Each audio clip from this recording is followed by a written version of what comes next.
நிக்கெட் நிக்கெட் நிக்கெட் வெயிலாக இருக்குமா கொஞ்சம் கூட நெருக்கி இதில் வர சொல்லுங்க சொன்ன பிறகு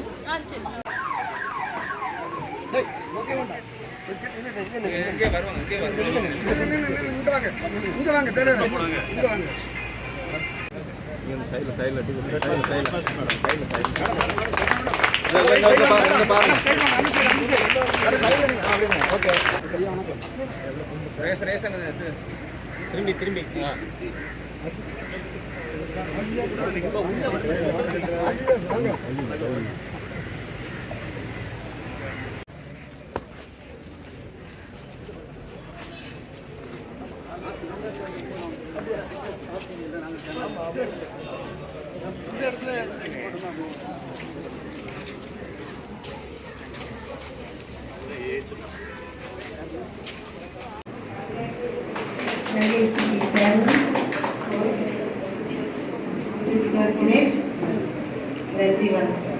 அனைவருக்கும் வணக்கம்.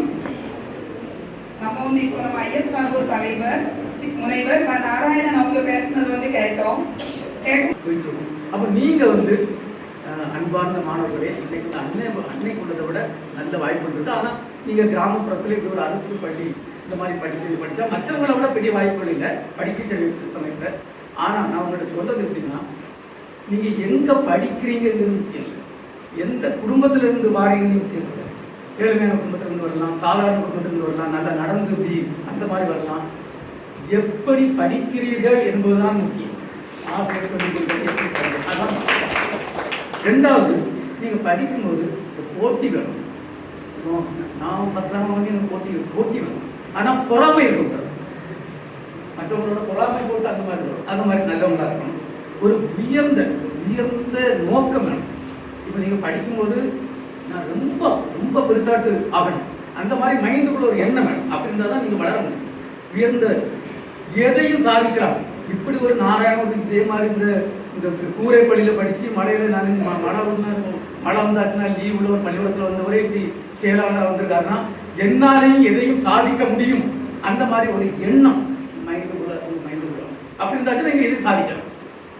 அதே மாதிரி எப்பவுமே பெரியவர்களை மதிப்பு, ஊர்ல உள்ளவங்களை மதிச்சு, நண்பர்களை மதிச்சு அந்த மாதிரி வளரக்கூடிய ஒரு பக்குவம். அது போல இப்போ இந்த காலத்தில் பார்த்தீங்கன்னா வெறும் புக்கடி படித்தா மட்டும் போதா, ஓவரால் பர்சனாலிட்டி டெவலப்மெண்ட். கொஞ்சம் ஸ்போர்ட்ஸில் கொஞ்சம் இருக்கணும், ஏதாவது பேச்சு போட்டினா அதை கொஞ்சம் கான்ட்ரிபியூஷன் பண்ணணும், மியூசிக் கொஞ்சம் இருக்கணும். ஓவரால் பர்சனாலிட்டி வளரும். அப்படி வளர்ந்தாதான் வெறும் புக்கை போய் படிச்சு நிறைய மார்க்கு கொண்டு வாங்கி போதில்லை. ஓவரால் பர்சனாலிட்டி டெவலப்மெண்ட் அது அதுக்கு மட்டும் இல்லை. நீங்கள் படித்து வரும்போது கண்டிப்பாக வேலை கிடைக்கணும், அதெல்லாம் ஆசை இருக்கும், அது கிடைக்கணும். ஆனால் அந்த வேலை இன்னும் வாங்க சம்பளம் வாங்கி நம்ம மட்டுமே லைஃபாக பண்ணுறது மாதிரி அந்த நாட்டு மக்களுக்கும் சொந்த ஊரில் உள்ளவங்களுக்கும் மற்றவங்களுக்கும் ஒரு பணிபுரிகின்ற ஒரு நல்ல உள்ளத்தோட வளர வேண்டும். இப்படி வந்தாச்சுன்னா நீங்கள்